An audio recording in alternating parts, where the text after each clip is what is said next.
Selamat datang kembali ke dalam channel. Hari ini saya akan membahas sebuah alur cerita film pada zaman dahulu, kisah rusa dan tanduknya. Sebelum masuk ke alur ceritanya, buat kalian yang baru pertama kali melihat channel ini, jangan lupa klik tombol subscribe-nya terlebih dahulu. Di awal film kita diperlihatkan seekor rusa sedang berjalan di lorong hutan. Seekor burung pun yang melihatnya seketika memuji tanduk rusa yang keren dan gagah itu. Tanduknya besar dan cantik sangat. Setibanya di pinggir sungai, rusa pun memuji dirinya sendiri ketika melihat bayangan dirinya di dalam air. Namun ketika ia melihat kakinya, ia pun kaget karena kakinya kecil dan tak sesuai dengan tanduknya yang gagah itu. Memang tandukku kuat dan cantik. Dapat kaki yang kurus dan hodok begini. Setelah itu rusa pun berencana untuk menemui kancil karena kancil adalah binatang yang bijak. Pasti dia tahu apa yang harus rusa lakukan. Namun kancil pun mengatakan bahwa kaki rusa itu bagus-bagus saja, tetapi rusa menginginkan kaki yang kuat dan cantik sesuai dengan tanduknya. Elok je kaki kau tu. Setelah mendengar omongan rusa, seketika itu juga kancil menjelaskan kepada rusa bahwa semua makhluk hidup mempunyai kekurangan dan kelebihan masing-masing. Setiap mereka ini ada kelebihan dan kekurangannya. Ketika kancil sedang menjelaskan itu kepada rusa, seketika itu juga tiba-tiba ada seekor singa yang meloncati mereka dengan gagah dan keren.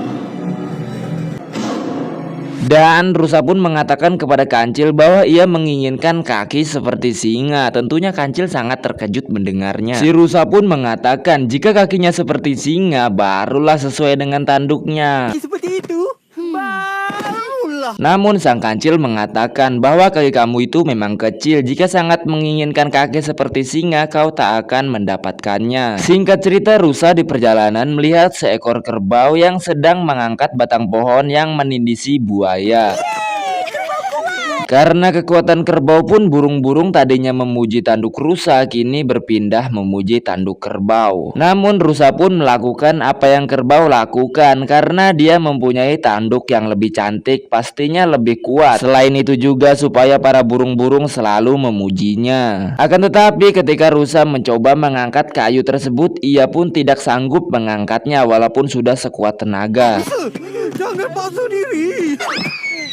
Ya, setelah kejadian itu, burung-burung pun bukannya memujinya malah kembali memuji kerbau. Tentunya itu membuat rusa sangat terpukul dan malu. Setelah kejadian itu, rusa pun berpikir sejenak. Jika dia sudah mempunyai kaki seperti singa, barulah dia bisa menunjukkan kehebatan tanduknya. Ya, belum juga selesai rusa menghayal, tiba-tiba singa datang dan mengatakan, "Rusa, nyam nyam nyam, sedapnya.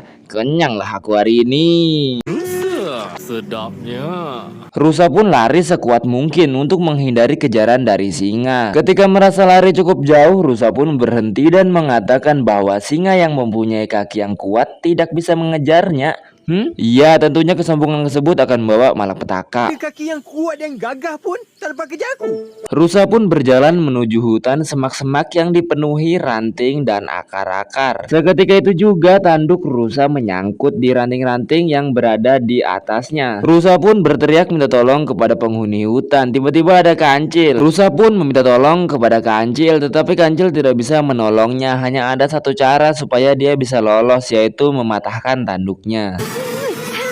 Kalau nak lepas, aku kena patah ke tanduk kau. Namun rusa menolaknya dan mengatakan bahwa kancil hanya iri dengan tanduknya yang cantik itu. Rusa pun menyuruh kancil pergi dari situ. Seketika itu juga terdengar suara auman singa. Ya, tentunya rusa pun langsung diterkam oleh singa karena singa tidak mau menyia-nyiakan rusa lagi. Rusa pun mengatakan sebelum ajalnya tiba, ternyata hanya kakinya yang kurus inilah yang bisa menyelamatkannya. Akan tetapi tanduk yang cantik yang ia banggakan telah menyusahkannya. Dan ngap-ngap, mulut singa pun mendarat tepat di tengkorak rusa. Dan di akhir video kita diperlihatkan singa sedang memasak, rusa hanya meninggalkan tanduknya saja. Film pun selesai. Pesan yang bisa kita ambil dari film ini adalah syukurilah apa yang diberikan oleh Yang Kuasa, karena itu adalah yang terbaik buat kita. Memang kita sebagai makhluk hidup di dunia ini tuh kan pastinya mempunyai keinginan supaya kita tuh terlihat lebih baik. Akan tetapi kita ini diciptakan ada kekurangan dan juga ada kelebihan.